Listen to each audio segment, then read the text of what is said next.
This is the E-commerce in Southeast Asia podcast with Matthew Shoney, session number 4. Let's get started. Welcome to the E-commerce in SE Asia podcast, where it's all about understanding and winning e-commerce in Southeast Asia. And now your host, Matthew Shoney.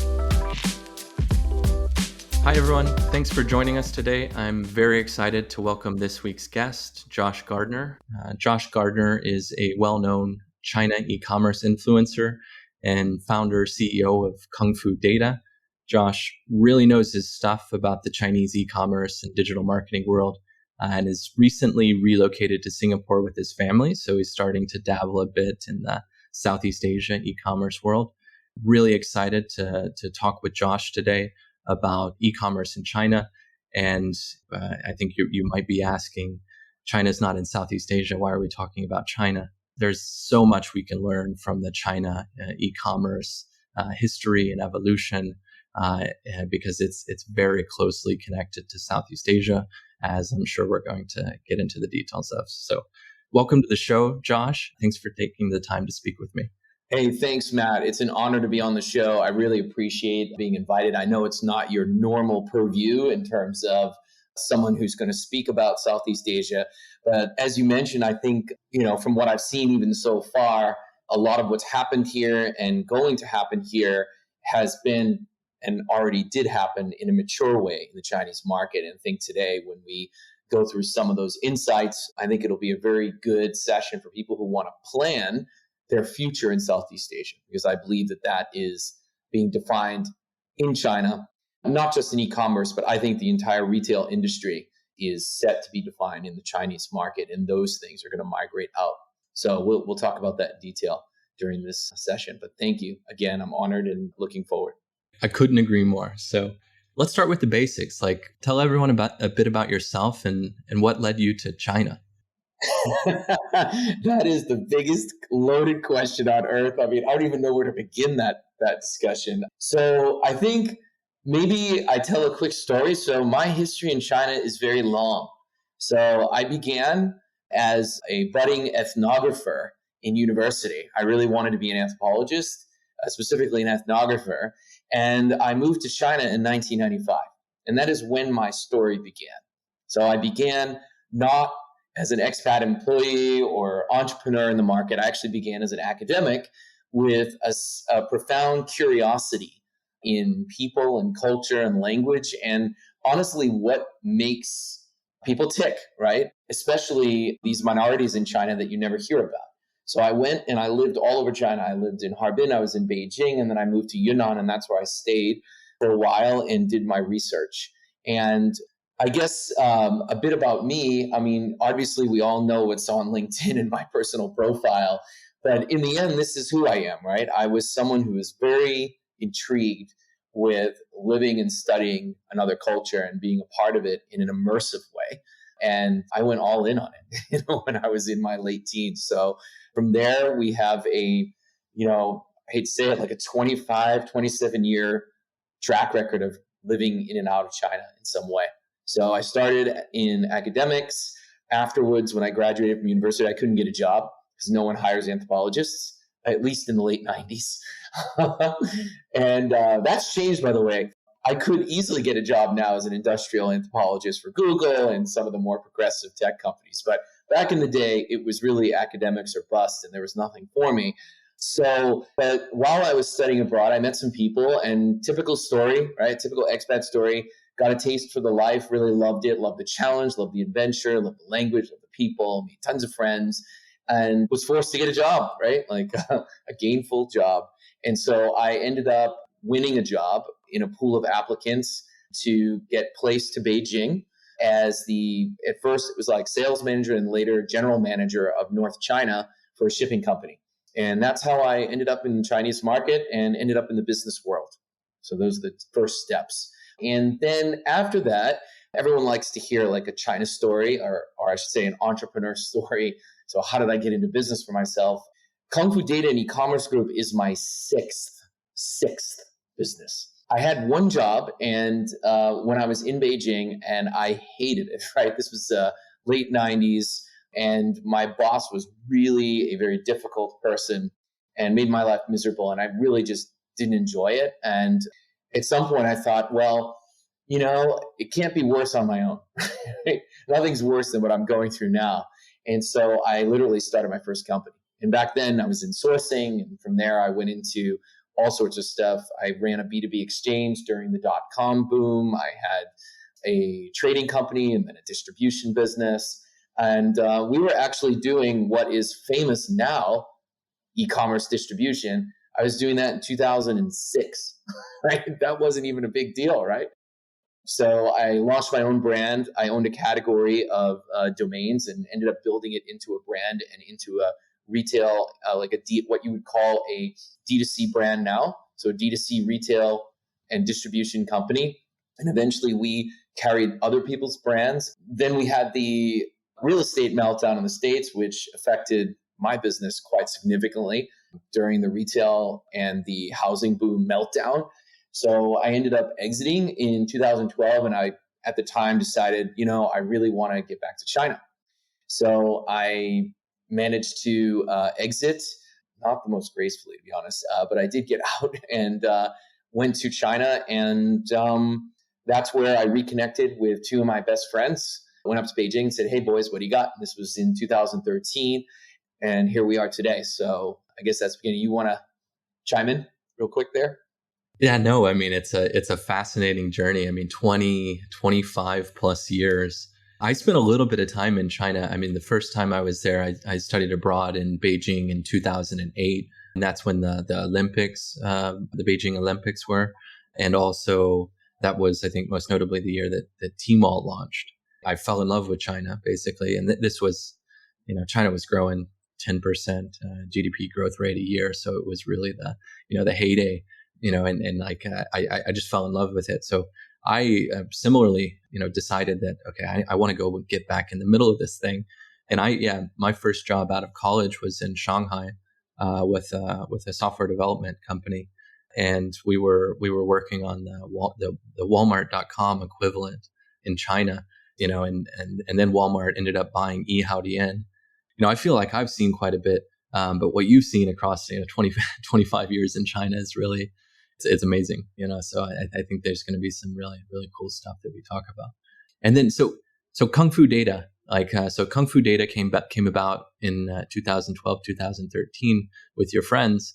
Where did it start? Was the service offering basically what you're doing right now, or how many pivots did it take you to figure it out? You're good.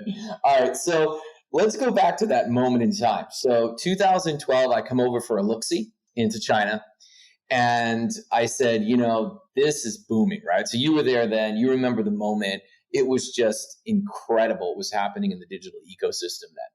I saw this and said, wow, I got to get back in this action. I was dead bored in the States. I mean, I had a successful business, but it just wasn't what I really envisioned in my life. It wasn't what I was passionate about. And we had gone through some issues, and I said, you know what? I think I need to change my environment. I need to go to some place that's really moving and shaking and about to change everything. And so I convinced my wife, which was amazing because we had pretty young kids at the time, to do this with me. And she's amazing for supporting me. And literally within a year, so we arrived in 2013, actually, after I had to sell everything. You know how this is, exiting a country, exiting a life. It took more than just a few days. So it took a year. And then when we got to Shanghai, I didn't know what I was going to do. So what was interesting to me is I had tons of friends, and I'm very active in entrepreneurs organizations. So, I joined the local chapter in Shanghai, and I was blown away with the caliber and quality of the people that were in it and how much fun everyone was happening. And the city was just on fire at that time. And in particular, e-commerce and digital was just nuts, and wasn't sure. So I went up to Beijing, and my two friends, so I've known for 20 plus years, the only job I ever had, we worked together as teammates, and they were successful subsequently in different businesses in China. And then they had started, what was going to be a TP, right? An enabler at the time, as sort of a spin-off of a very big one, which was one of my partner's best friends.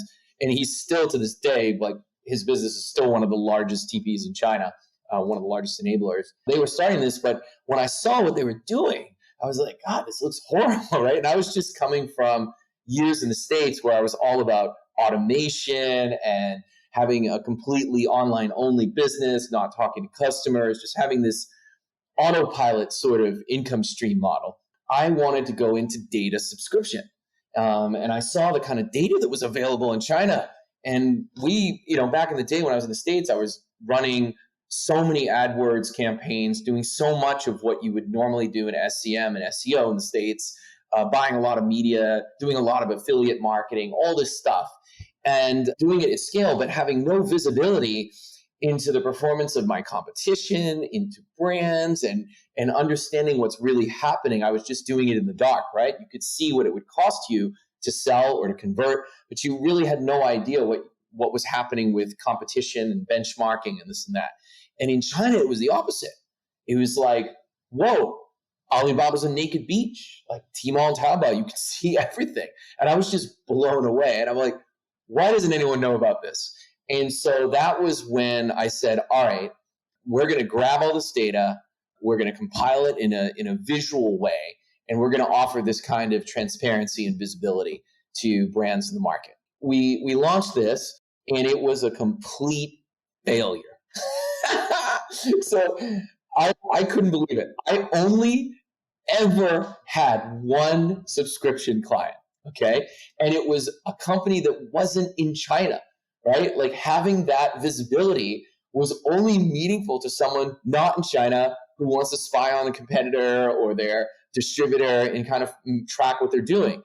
But inside China, the customers saw data as like kaishui, right? Like boiled water. It was like, it should be free. It's just like tea, right? It was like, you just give it away. It's like peanuts at the bar. It just no viability. And I was blown away. I'm like, no way, right? But people would not pay for subscriptions. So they don't do subscriptions in China. They don't pay for data. And keep in mind, this is 2014 when we launched by this time, right? I mean, no one pays for data. No one pays for subscriptions. And I'm like, wow, this whole data subscription model may not work. Because of that, we were kind of pushed into, well, at the time I found out there were a few other competitors in data. And the ones I saw, what they had was more of like a data service, which, they had all this support staff supporting, the clients on usage of the data and analyzing it and this and that, or they just sold software. And I was like, wow, that's interesting. There's no subscription. You just buy the software up front, and that's all you ever do. And then they upgrade it every like 5 years, or you might pay annually for some category data, but you're really negotiating deals up front. There's no monthly subscription. There's no recurrent or implied recurrent revenue. And I said, wow, this is tough. And then the one competitor at the time who had really good data, who I thought, their visual wasn't pretty. So we had better, UX and this type of visual analytics, but they had very, very good actual raw data and unique. And when I was talking with them, and this what led to my decision, they were giving me the names of other data providers, and I talked to all of them too. And then I said, well, how big are you guys? Like, what could I reasonably expect to do in revenue if we partner and da-da-da-da. And at the time, they had like 1,500 clients or something, which was, to me, I was thinking, wow, you have 1,500 clients. You must have a huge business, right? It must be super successful. And so I was blown away. I'm like, wow, all the corporates are their clients, everyone. And then he says, well, and we have about 85 people, about half of them are developers and people supporting to make sure we don't get blocked and get around the anti-scraping and this and that. I'm like, okay, yeah, that's pretty standard. And then he says, we do about 20 million RMB. And I just, like, my jaw dropped. You have like 80 plus people in a subscription style software business that's got the most valuable data I've ever seen. And you're only doing basically 3 million US in revenue. Not even, right? Like 2.5 in revenue. And I was like, oh, this is just, and they were the biggest. They were number one in the market. And I think still are, to be honest. And that was the most they could hope for. And this is 2014, from 1,000 corporate clients and 500 small clients. And it was right then and there. I'm like, wow, this isn't going to work. So what do we do? So then we obviously, we had the information, And we knew how to run things better, right? With data, how to use it, how you can make meaningful optimizations and impact on results, whether it's, impression rates, click-through and conversion and yada, yada, right? And sort of that digital on shelf that you call it here in Southeast Asia. How do you make that work, right? And really have high performing landing pages and things like this. So because we could do that, we got some consulting contracts. And then we ended up in problem number 2, which is everyone in China hates consultants. Right? And so I just couldn't believe it, right? They saw no value in us, right? Even though it was so valuable, the work we were doing for them, they either just, internally a lot of companies in China, like big corporates or even mid-sized firms, they really just don't have the kind of talent bench that you think they do. It's like on the top level, they have really talented people, like the executive team that's there. But there's nothing in the middle. There's like no qualified middle management, or it's a rare exception that middle management can do the work, right? It's either absent or it's too junior or whatever the case may be. There was this gap between what the top executives want and implementation on the ground. And you see this where you have this incredibly junior staff supporting this incredibly senior staff and really just nothing in the middle. And for the kind of work that we were doing, you needed some middle management to come in and create some implementation and execution teams and bring on the talent that could actually do this internally. And none of the brands were set up that way. And they're still not.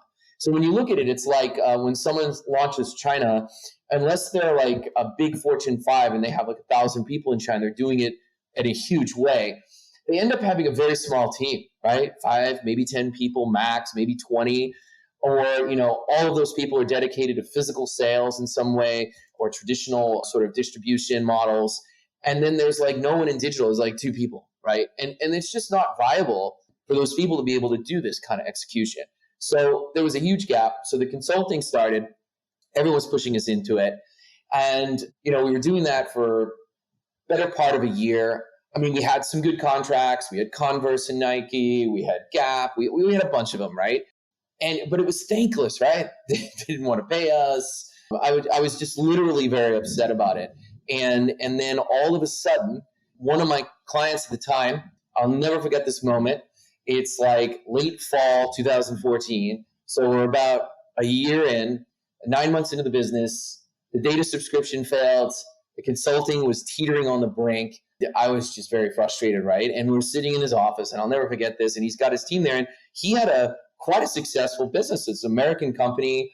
He'd been in China a long time. They had a very traditional business, and they had 100 people. Like he had a full staff. They had I think they were doing like probably 100 million RMB, very decent distribution. They were leading their category and starting to grow really fast. And they wanted to do digital. And literally we were going in to do the consulting and showing them the data and this and that. And, client just looks at me and he's like, do you see my team here? They're all amazing at what they do. This guy is my sales manager. He's incredible. He knows how to recruit people and build business for me in all these different areas in China. You see this person over here, she runs my office. You see, and he's going around the room and he goes, do we look like digital people to you? He's like, I don't have a single person on my team that can implement what you're doing, Josh. But honestly, just hearing you guys, you're in my office. It's like, it's obvious you're the guys to do it for us. So why don't you? And that is literally how I was forced to become a TP. It was that, and we launched that business in 2015. So the first iteration, complete failure, 2 pivots, didn't work. Then we go into what you guys call the enabler business, and this is early 2015. And right away we got clients, but man, I hated it. I hated it when I first saw what my partners were doing with this, and I realized like we were far too early for data and software and subscription, and far too late to enter the enabler market. So we'd missed both windows. And then at that time, my team didn't really want to do cross-border, which was a huge opportunity. Instead, they wanted to focus on domestic. And so for the next years, we kind of plugged along, built a very strong reputation in certain categories and certain things, but eventually realized that, we were never going to grow the way that I wanted to. But then things changed. One, out of desperation rather than not even desperation, just obvious need. We were doing Fortune 500 operations, and we had some really good clients like Beats by Dre, and it went really well. But it was so complicated and really difficult to manage. And I mean that because the clients weren't loyal. Everyone was trying to take the business from us at all times. You had enemies within and without the organization. It just really wasn't the kind of client I felt was a great fit for us. And our team was really good at what they did, but they needed a better fit client who would be more sticky, more loyal, and just in general, better chemistry. And so we found that we moved to mid-size and smaller brands like hot D2C brands and mid-size brands that were well-established in their home markets, had a niche that they could expand into China that was obvious, and they had a high chance of winning.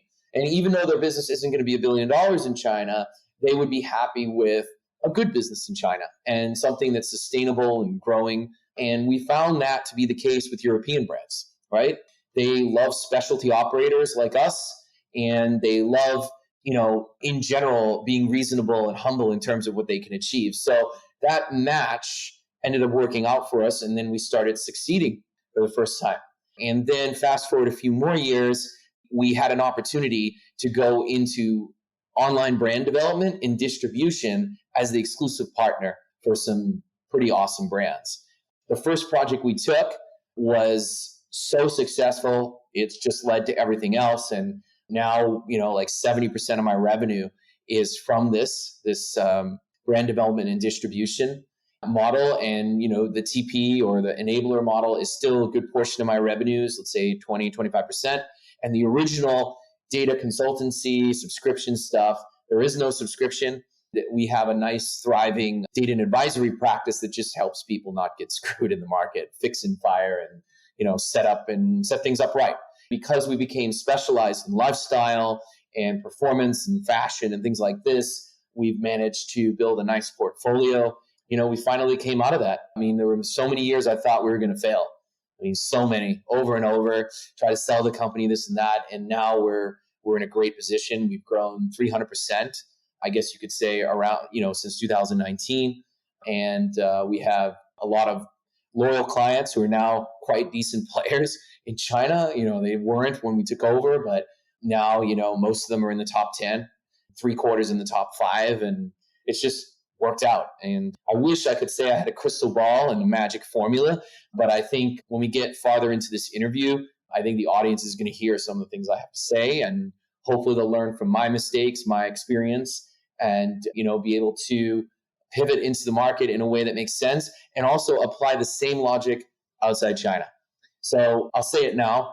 I think before you go to the next question, I think the number one characteristic I see in people that do well in China, and probably any other market that they're going into that's not their home market, is humility, right? It's that you don't know anything really going in. China's such a big place, and where I came from is so small, and you just can't lump it all into one thing. So I think just that humility and respect for another world, right? China does not revolve around North America or Europe. It's its own sun with its own planetary rules, right? Its own gravity, and it's equally powerful and incredibly complicated as our own universe. So it's really a different place. And I think that humility and respect for where you're going in are the two most profound traits. And of course, an open mind, right, to change is the other one. And I think that's where, as an entrepreneur, I think you kind of, a lot of entrepreneurs aren't humble and they get into a lot of trouble, right? And I think I've been burned so many times. I've had much more failure than success in my life. And so for me, I always go in this way, humble and respectful and open-minded. And I think, that should lead you to good things in your life, and especially in business expansion in Asia Pacific. I couldn't agree more. I think that is exactly what you need when you enter Southeast Asia. And that's what I talk with some of our clients as well. I think that's what you need in e-commerce and digital marketing anywhere in the world. Just in the last discussion that I had in this podcast with influencer marketing, we were talking about, if you were if you felt you knew everything and you just lived off of your previous experience for the past year, you would have missed TikTok Shop. You would have missed the Amazon pivot to off traffic or off-site traffic impacting your search rank, getting significant sponsorship from Amazon for that off-channel advertising.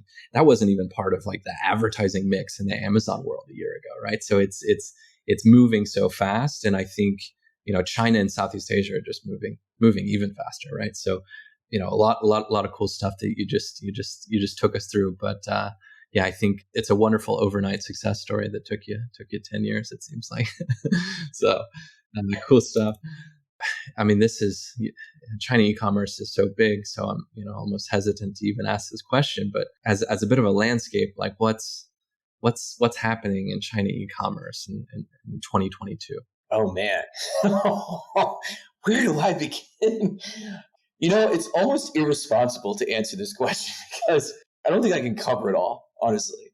But let me give you a couple of the highlight reels. I think China's digital ecosystem as a result of government intervention in the ecosystem. So the disruption of Alibaba's growth and acceleration, all the monopolists being disrupted, and the campaign towards common prosperity hitting everyone and making proprietary ecosystems a thing of the past has probably been one of the single biggest changes. The second is, of course, the crazy restrictive and insane COVID policies around China and how that has impacted consumer behavior and your social life, like your real life.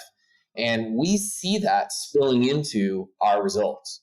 So a lot of people in categories that sell, for example, see and be seen merchandise, different kinds of fashion and luxury and beauty and anything that you're trying to show off how you look, right? Look, feel, this kind of demonstration of prosperity and that's visual or status, visual status symbols. This has really been hurt, right? I have a couple of clients who are hurt here. Other things that are weird that are hurt are like craft beer online, like the whole category is down like 30%. So stuff that you would think would be growing like crazy, like, I mean, if I was stuck in China at this moment, like I was in Hong Kong and, previously like 6 months ago, I mean, I remember my alcohol consumption going up, right? And not down. So this was a big shock to me. Like one of my biggest clients, they're number 2 in craft beer in China. And market share is still the same. But what's odd is sales are down 30%. I mean, that was a big hit. And so lots of strange category movements, not dissimilar to what you see outside China. So during the lockdowns that China never had, that you guys had outside China, a lot of those categories have blown up in China. And then other ones that are weird. And I think the most significant things are government intervention, COVID policy, having people focus on self-care and personal satisfaction, comfort, and how that's impacted all the performances of different brands and categories. And the concept of China being a pariah and this concept of national pride and guochao, sort of the emergence of like C brands, right? Like China-based brands being worthy, right? That they're just as good as or better than foreign brands. I think those are the 3 big movements. And the anti-movement that is another interesting one, and it's still under common prosperity. So you could say government intervention, not just with the platforms, but with any key figures making a lot of money publicly, like the removal of all the big anchor live streamers, taking them off the board, right? They're not allowed to play. I mean, that's changed everything and shifted where revenues are going. So these are the big 3 forces right now: COVID policy, government intervention in business and personal life, and consumer behavioral changes as a reaction to that environment change has created sort of a cycle around this. So to me, that's the theme of 2022. It's survival, it's self-care, it's comfort, it's let's get through it. It's when is this going to end? One of the coolest things I read recently, it was someone in my network who was posting saying that he's never experienced anything like this. And I think he's on the ground in Beijing, and a friend of mine. And his description is perfect for how it feels to be in China right now. There is all this massive pent up energy waiting to come out that's just sitting there in stasis, and people are just waiting. And so China e-commerce right now is the same as China digital. It's the same as physical retail and social, and it's the same as everything. It's all one thing. And it's, when are we going to get our lives back, right? When are we going to see some hope? And, when can we have something that's predictable and stable so that we can invest in it? So people are all on the fence and holding back. And that is how we see everything. So the platforms are holding back. You don't see Alibaba rolling out Jack Ma Rockstar concert and 5 new technologies that are going to transform the retail world in China and the rest of the planet, right? This year during 11/11. It's very muted, which is a great word for China e-commerce right now. It's just muted. It's hard to plan. It's hard to buy. It's hard to sell, right? So everyone is being cautious. So there's huge demand, huge energy, all pent up, waiting to be released, but just sitting there. And so we're all sitting in some form of that energy and hoping that things change. What I can say for people that are listening right now is that we have seen things really stabilize since 618, so since the mid-year festival and the release of the major lockdowns, and it's continuing to build. So we're actually performing extremely well. We have one category, as I mentioned, down 30%, which is a shocking one because I would think everyone would be buying lots of beer online. But anyway, it's not happening. So, but other categories are growing. And as a portfolio, we're actually up, even with that big category down, we're up 60% year on year. And that should give people a little bit of confidence. I mean, the market is still there. And it's just people are spending on certain things and not others. And if you're lucky, you can adjust your, what you sell and how you sell it so that you can actually benefit. That's not the case for people in physical retail, F&B, hospitality, some forms of FMCG and CPG, using a lot of acronyms. But basically, if you have a business open to the public in some way, whether it's in education or otherwise, you're suffering tremendously. A lot of people have packed up and gone home. I mean, the biggest change in the scenery is that, you can't go in and out of China freely, and you can't move around China freely if you're in China. And so people are they're focused on self-care and comfort, but also things they already know, right? There's less of a push towards the new, right? That's not as important to them as new from something that they're already comfortable with. So if you're comfortable with a brand and they release a new product, you're more likely to buy that than a new brand within its new product. So there's less about that and more about, people looking towards things that they feel confident and comfortable in that give them that feeling of self-care and personal improvement. And I think that extends into all sorts of categories, from health and sport and outdoor to leisure lifestyle. I mean, people are buying AI robots to vacuum their apartment, and comfortable chairs and bedding. It's spread all over. So it's really interesting. And then that is the sort of place everyone is. I hope that's a good explanation, because the e-commerce scene the digital scene is just life in China right now. It's all about this stuff. Make sense? It makes sense. And it's just, I don't know how you could have kind of a more complex period to navigate, So, it has to be slowing down the entries, right, of foreign brands into China, as that dropped off significantly, through this kind of extended COVID period that China has. So that's a really good question. I don't really talk to my competition much, right? What I've heard from our agency partners, so people that do activation and creative agencies and stuff, is that, everyone wants to go to China, even now, right? Because their home markets are slowing down. So there's pent up demand, but right now no one wants to spend money to do it. So whereas I think there was all this confidence that you could fly to China, find a partner, set up a team, you're willing to invest a couple $1 million into China for a few years. I think that is hard now. And I think people are really considering holding off or finding solutions that don't involve outlay and risk. So that I would definitely say has been impacted. In terms of people already in the market, a lot of them are thinking about an exit, right? Or finding a way to offload China. So I think it's created this uncertainty and this questionable future in terms of their own business. Like they don't feel confident or comfortable. So they're looking for a way to get out of there. So on my side, because my business before COVID conveniently moved over to this online brand development, accelerator, and distribution model, we're seeing a huge demand, right, for our services because we take the market risk, right? We take the inventory risk. So now, of course, in the categories we're looking, we're in discussions with tons of brands because either they're in China and they hate it and they want out, or things have moved against them this year, or they don't feel like it's worth the time suck and the capital or to stick it out. Or on the other end, they want to go into China, but there's no way they're going to do an investment in activation and this and that without being able to go in and out. So I had one of our top potential clients, a brand we really want, actually back down. And it's a brand that's D2C. It's a drop retail brand, and we can't buy inventory. They won't sell to third parties.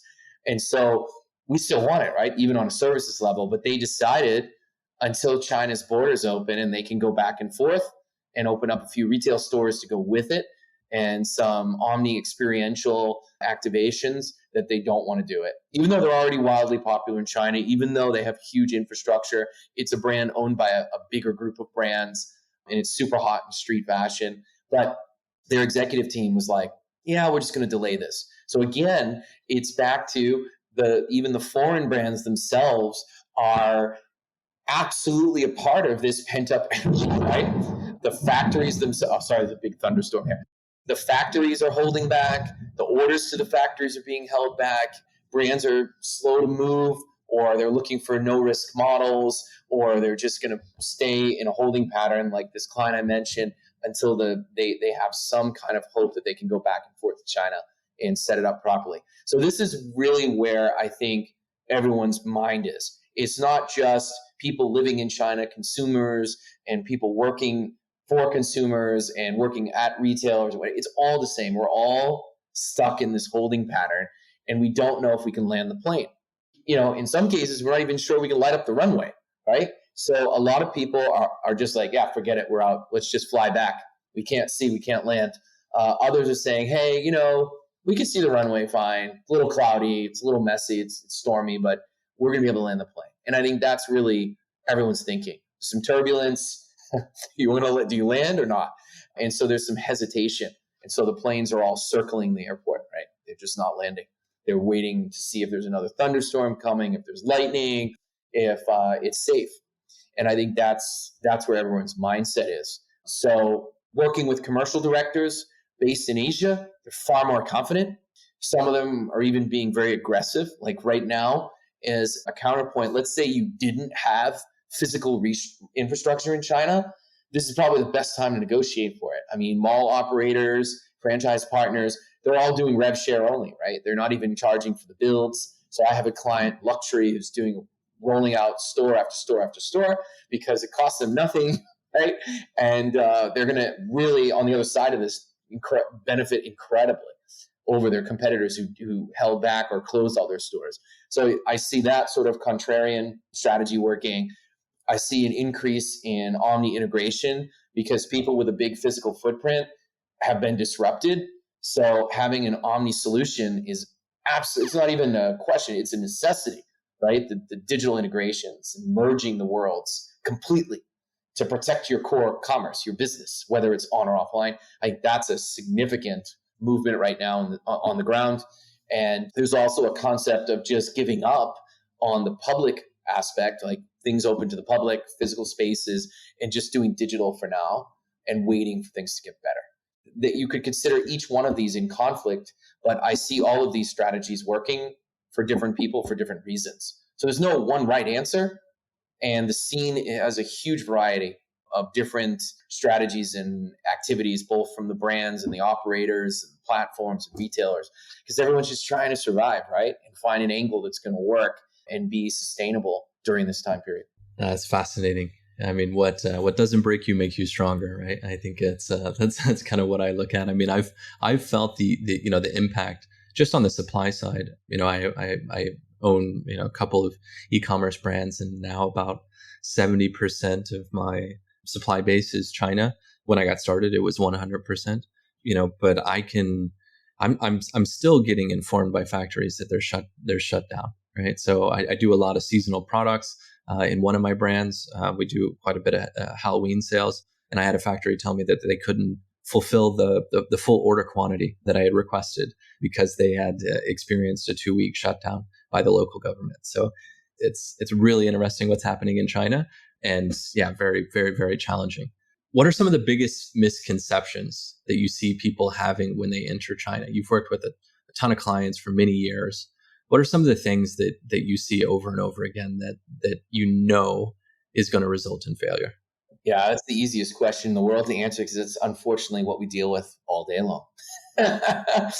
So the first is they think their brand is already popular in China, right? It's already big in China, or it's going to be big, or there's tons of trade happening in China. That's the first. Second is they know what they're doing because someone on their team is Chinese or lived in China, or their cousin's best friend's roommate, some weird idiosyncratic person introduced them to someone who said they were good in China, right? So they can do China. Next is what worked for them outside China in many markets will work inside China. And then, of course, there's the simple, easy, fast, cheap magic button to make China work. And the other, but on a general level, they just think it's really easy to find help, right? Because there's so many people there. Like qualified help and help are different things. Right? And I think that's significant, right? They think they can easily find help. That's arrogance, right? I mean, that's just assuming you don't have to put in the time and the effort to recruit not just people to work for you, but people that are third parties or partners and stuff that they can just get away with doing it in an easy way. Some friend introduces you to someone they trust, blah, blah, blah. And so this is a problem. And then another one, which I'm always amazed, and every brand feels this way, and it's probably because it's their baby, right? They think they're unique or that they're better than anything that China has to offer, like better than the locals. And of course, they all think they can do it on a shoestring, lean, lean budgets. And they treat China like an ATM machine. Now, here's the problem. This is a different kind of ATM machine. In this ATM machine, you put your card in, you don't know if you're ever going to get it back. It does not spit out cash, right? You add cash to the ATM, right? I mean, China's a completely different thing. So I think these are the basic misconceptions, and they get everyone into trouble. Overassuming popularity, brand strength, underestimating resources, cost, commitment level, infrastructure, talent, on the grid of from everything from visibility to, localization, cost, complexity, and talent. I'd say like 99% of people coming in don't have a clue. And I mean that in the nicest possible way. They may be good meaning. They may have been successful in China before at another time period, like 10 years ago, whatever. It's just, they're not current. And when they come in, they think they are, or they listen to people who convince them they are, and it really gets people into trouble.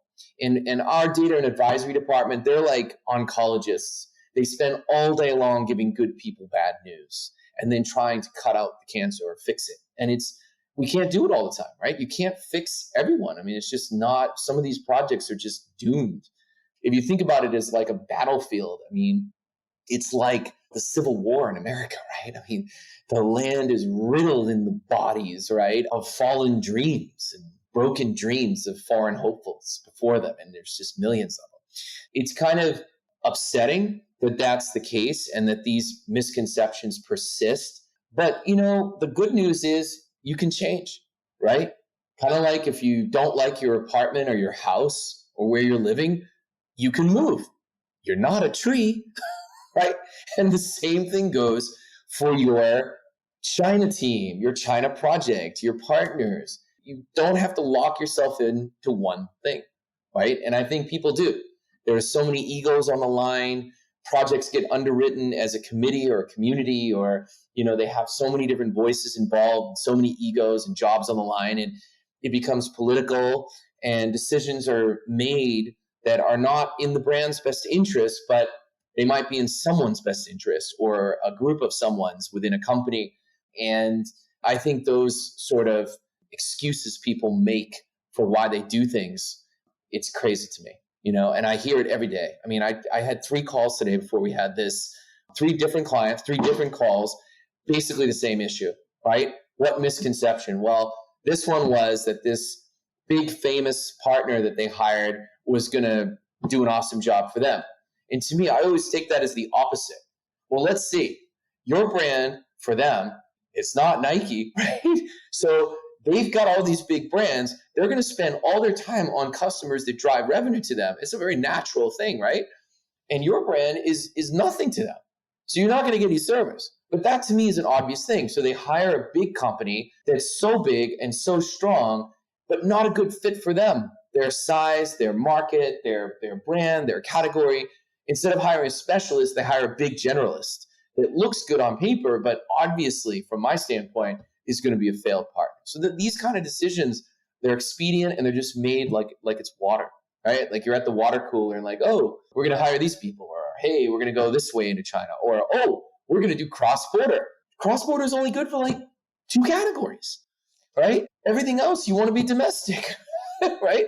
It's an odd thing. And to me, when I look at it and I look at the decisions, the client side thinks it's logical from their standpoint, or it's optically acceptable internally.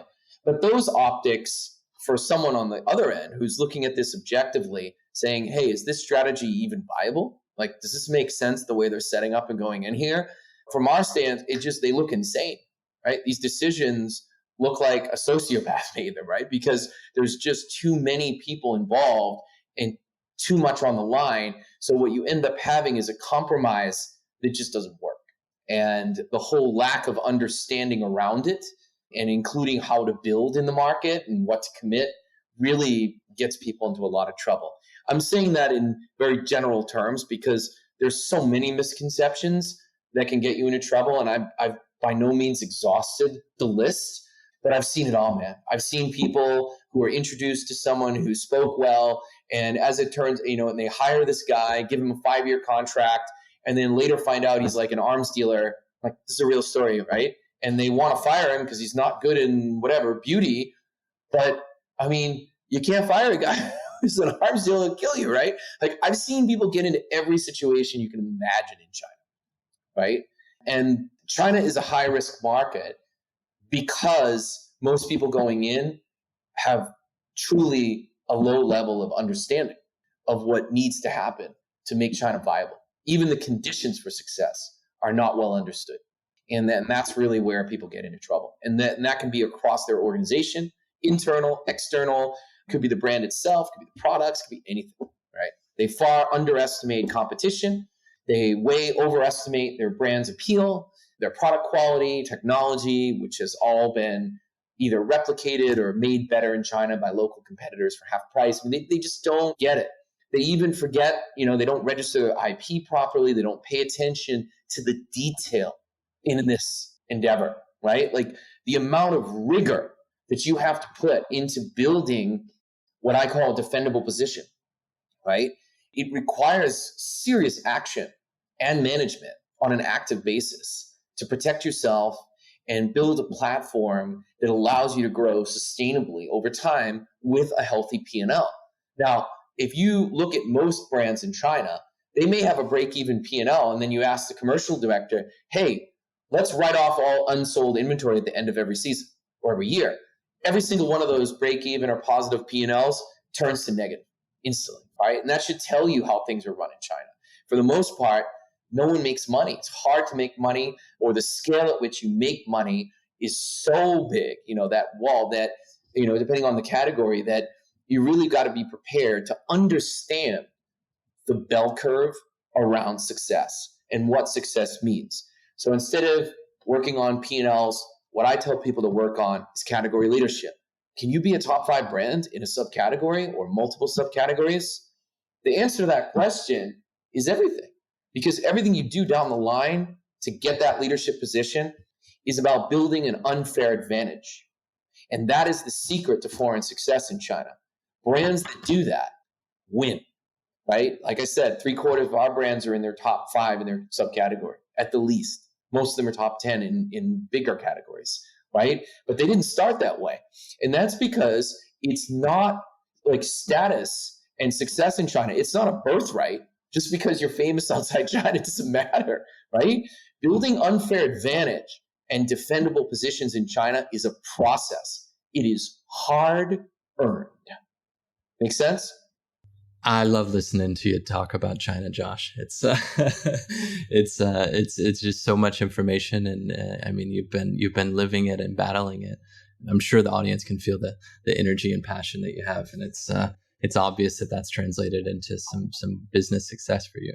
I mean, this is another, as we kind of alluded and talked about before, China is its own ecosystem, it's its own planet, it's its own universe, but just for the sake of the audience that's listening from US, Europe, what are some of the biggest eye-opening differences that we could kind of generalize and pass over to them? Great question. The simple biggest one is that it was never about you as an individual. Okay? 0 to 1 against all odds is not a Chinese story. One of the core values of KFD is success is spelled we, us, ours, not I, me, mine. Okay? Coming from a Western background, there's this concept of the individual hero, right? And whether it's a brand or a person, that this is, we can beat all the odds. Well, 0 to 1 against all odds strategy is the worst strategy to have in China. I had a really funny friend, an Aussie once, who was in retail in China, and like when you were there, like 08 or 07 and stuff. And he said, entering the Chinese market, he's like, you know what? Instead of taking $1 million and coming into China, you'd be better off flying down to Macau with me for the weekend. We take all the money and bet it all on black. Higher chance of win, higher win rate, 50-50, right? So, at the end of the day, this whole concept of 0 to 1 against the odds doesn't work. It's a team sport, okay?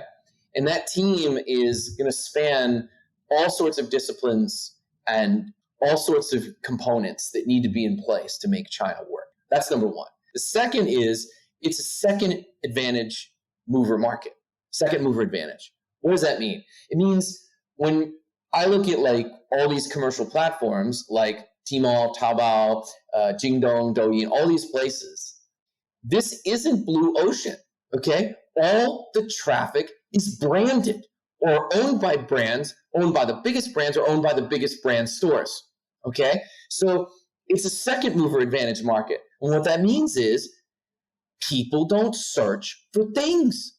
They search for brands. I know, it's like, wow, that's a radical concept. It's true in China, all right? So second mover advantage is a big eye-opener for most brands, right? IP control is a big one. They don't realize that your IP is not really your IP, right? It's a first to file, not right to file place. It's like patent law, okay? So trademarks are like patents. It's the same law. If you file first, it's yours legally in China. So this is something else people get in trouble. Another misconception, they own their own IP. They own their name in China. They own their name in Chinese. So I have clients who own the English name, forgot to register the Chinese name, never looked up the nomenclature in Chinese for the brand or the nickname. You got to own the nicknames. You got to own every way a Chinese consumer knows you. And if you don't, someone else owns it legally and they trade on it. That's the next part. Gray trade and competition is something that every single Chinese household can do. If you meet like an average Chinese consumer that wants to buy something, let's say a Gucci handbag, whatever it is, they will know the price in like 7 markets, 10 cities, 50 stores. They literally do research almost like a contact sport, like they're planning to go to war, and they master the art of shopping for things and getting the best deal. And the competition for them, their wallets, as well as who you're up against to get that share of wallet, is absolutely at a scale you can't imagine. I think last time I checked the number, there's like 60 million online stores in China, all channels combined. Like whether it's a C2C store or otherwise, I mean, literally like the population of England is like the UK is like owns a store online in China somewhere or has some kind of channel that sells stuff. Like it's really that big. Now here's the other contradiction though. Here's another difference. So even though there's zillions of competitors, massive gray trade, issues with IP, and everything's branded, it's a vast ocean of limited options, right? So because very few voices get heard in a crowd. So at the end of the day, you have to figure out how to fly above the crowd and stand out. It's not easy to do in a vast ocean. So there's actually limited options, even though there's massive choice. I know that sounds contradictory. It is, but it's true. And I think the other thing is the amount of infrastructure, serious infrastructure you need in China to build a viable business and scale it. Right? It's much more than what you need to scale e-commerce in the US, for example. Because I used to run e-commerce. I used to be an e-commerce distributor of my own brands, but I used to do this in the mid-2000s. It was so easy. I automated everything. We served 20,000, 25,000 wholesale accounts, retailers around the States and Canada. I had distributors in other countries. I had 3 warehouses in the States. We had so much traffic coming into our site and out. I only had like a dozen staff to manage this business. Everything was automated. It was unbelievable. Pick and pack everything. And so when you come to China, you're like, wow, I need this and that and this and that and this and that. And that's just to be in the game. The answer is yes, you do. So if you don't want to do it, you need to find a partner who's willing to invest in it for you, right? But it must be there because the stakes are higher. Look at it as a poker game, okay? This is not amateur hour. You are going up against the best in the business and the minimum ante, right? The buy-in is 10K, maybe 100 in your category. Whatever it is, you got to do the buy-in, and that's just to get a seat at the table. You then need the infrastructure to win beyond that and the skills, right? So not just the infrastructure, the skills and the capital to get through the mistakes that you inevitably make. So these things are what I consider the most eye-opening differences, right? The other, which you could argue is true outside China, but I think it's less true in the US, for example. Like brand strength and reputation is everything in China. It's not one thing, it's all of it. It's the whole game. Building it, defending it, enhancing it, amplifying it, it's literally the only way to win, right? It's very hard to build a defendable position in China on technology, right? You can do it on commodity, you can do it on patented technology, but everything else is up for grabs, right? It can be copied, replicated, you can be boxed out, washed out. There's so many things that can happen to you. So this part is focused on reputation and strength and all the things in your business that drive those things is the key. So your social and your commercial footprint, right? That has to be perfect, and they have to be mirrors of each other. So all the influencers and creators and everyone blowing up online and saying all sorts of good things about you has to be matched by a footprint of selling that shows a reputation that is unmatched and undisputed. So for example, the consumer reviews are real. They're at scale. People can see that you're legit, right? And you have all this authorized commerce happening that people can rely on. And you also have this gray trade that shows how popular the brand is, right? So the people have to be talking about you and they have to believe it's true. And then that truth needs to be verified. So you need a distinct brand. You need product quality and tech and demonstrable performance.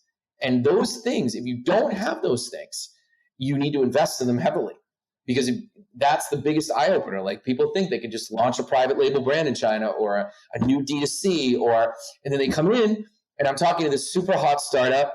They're doing amazing. They've gone from 10 million to 50 million in sales in Europe and the US in the last 2 years.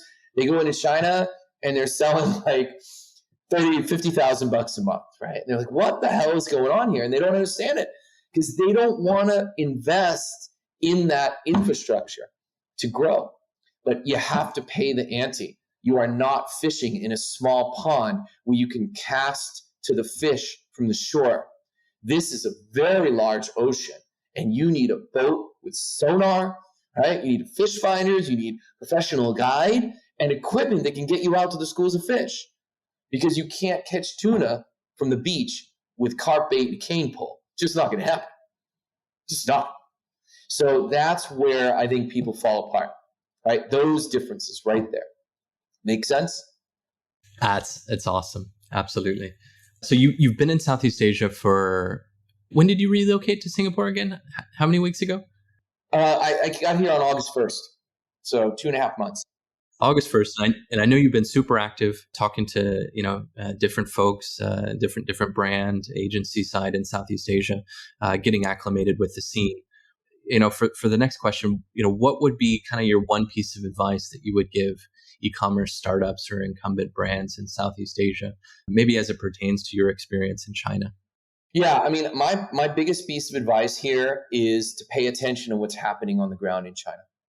The digital ecosystem in China is at least 5 years ahead and is going to define the future of retail.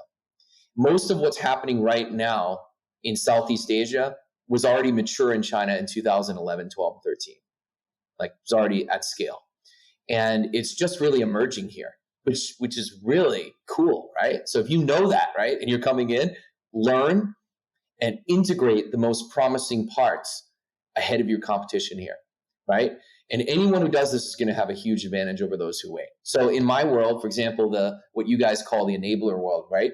I don't want to touch it like it's with a 10-foot pole. Everyone's losing money.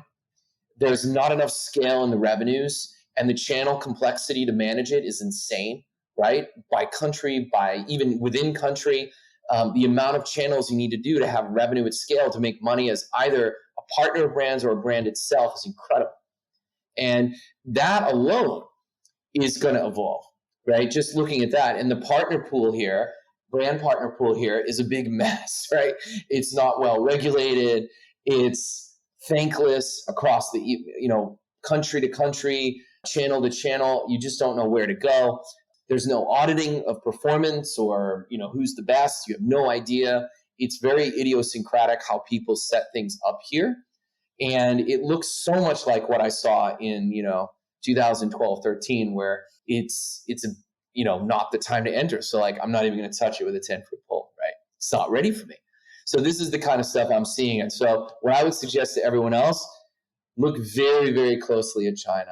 The stuff that you guys are just starting now was already mature 5 years ago. I'll give you a great example. So if you're doing activation in China and you want to do social seeding and work with creators and influencers, it's because it's such a big market and there's so many, it's hard to access real influencers. There's so much fraud. 60% of traffic in China that comes through creators or influencers, it's fake traffic. It's all bots, and it's really upsetting, but it's true. A lot of it's fraud. The shorthand of that, to filter are what we call MCNs. And MCNs are, media channel networks or, whatever you want to call them. And basically they're like technology plus talent management agency in one. And it's unbelievable, right? It's like if you ever saw the show Entourage with Ari Gold, if Ari Gold had a technology platform that connected to all the actors and actresses that they were managing at his firm, that's what an MCN is in China. And there's a lot of them. And I'm noticing even one of my peers who's gone to the States and he sees there's no one doing this. So, he just bought a creator monetization platform. And then I saw that he just launched a talent management agency. And I'm like, genius. He's going to build the first successful MCN in the West, right? Because he knows what happened in China. So this is the kind of thing I think everyone needs to learn. Study China. See what's happened in the last 5 years. Look at what we're doing every day and see how you can bring it to your own market. Not just Southeast Asia, anywhere. Here's a great example. The retailer Shein, which is basically wiping the floor with everyone in the West, right, is essentially just copying all the things that we do as merchants on Tmall, Taobao, Douyin, right? It's taking all the best of China and putting it into their own retail platform. That's all that is. The way they do everything is pretty much what all of us have to do in China. And they don't even bother to compete in China, right? It's too hard. So they said, why would we do this? Because Alibaba's already super strong and there's all these vertical retailers that are super strong. We're never going to get anywhere. let's just take everything that works there and turn it into a new business outside China. And it's wildly successful.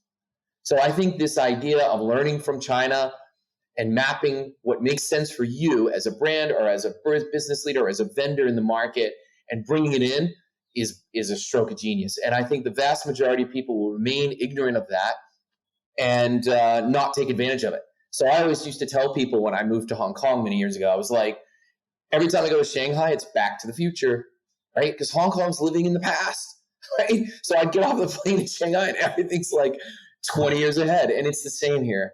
Maybe not that bad. Maybe things are farther along. But I would say a lot of what I think is going to happen to Southeast Asia commerce, like the platforms, marketplaces, simple things like in my field, lifestyle, there's actually no place to go. There's no vertical premium marketplace within marketplace here. I can't even believe it. It's like if you want to be a premium brand and you launch Lazada or a Shopee store or whatever, or even in Korea, a coupon store, the positioning is horrible because the way the algorithms work, it's very, very weird, right? It's not sophisticated at all, either the search functionality or the planning. And so $500 dress could be sitting next to raw chicken breast in the same screen. I mean, this is crazy. So stuff that I've seen that has been mature in China for 5 years, 10 years, even live stream has been a mature ecosystem for us for 4 or 5 years now. It's just starting. And that's good news, right? You guys don't need to do anything. You have a crystal ball. You can look at China and take what you think makes the most sense for your markets here in Southeast Asia and map it right in. I think that'll give all of you guys a really big advantage over the competition. Do you have any tips or recommendations for the audience on how to stay plugged into what's happening in China? It moves so fast, and I think, or at least from my position, being focused on Southeast Asia, Europe, US now, not touching in China, not being based in China. Where do I get information? Where do I find this? Do you have? I mean, of course we can follow Josh, and I'll give the links to follow you in the show notes. But do you have any other recommendations, websites, influencers that you think we should direct to people so they can stay plugged into the China scene? Yeah, I mean, I think there's a lot of people that publish really good stuff on China. I mean, it's a huge ecosystem of partners and agencies publishing things. And I don't want to single out any one of them. A lot of them will get upset if I don't mention, hey, why didn't you mention me? So I would point you to some publications, though, because I think one of them that I think does an excellent job of, get you kind of into the mix right away is Jing Daily. I think they do really good work. And a lot of their articles are timely and prescient, and you're going to get connected to a lot of things happening in the market right away. Obviously, you can follow us in terms of influencers that do a great job on actually publishing interesting things about China. Ashley, of course, from Chozan and Alaris, she does some great stuff. Arnold Ma does great stuff from Chumin. And I think they publish so much, like us daily, that you're going to get a lot out of that. And there's many others. I'm only mentioning two because I think once you follow us, the three of us, you're going to find everyone else in the ecosystem really, really fast. And you'll get some really interesting information and be able to kind of go from there. And I think Jing Daily is a publication. I can't speak highly enough of it. I know the editor really well. She does a great job. Curation, the content's high quality. I think this, and you can follow vendors in the market, right? There's really good agencies. I think like Hotpot puts out great stuff. I think DLG puts out great stuff. I think software providers like Kwo put out great stuff. Like Alex's stuff is fantastic. I think Chris from Totem does good work. I'm just off the top of my head, people have talked to me in the last couple of weeks, but there's so many resources. It's really just a question of how curious you are and whether you're going to engage with that content regularly. So I think those are the key, starting points, and you'll find stuff from there. I mean, if you can get involved in WeChat, there's a lot of like the, digital groups that share information and stuff happening in China. I think a lot of them are great, and they, they put out some good things, and their content's great and it's high quality.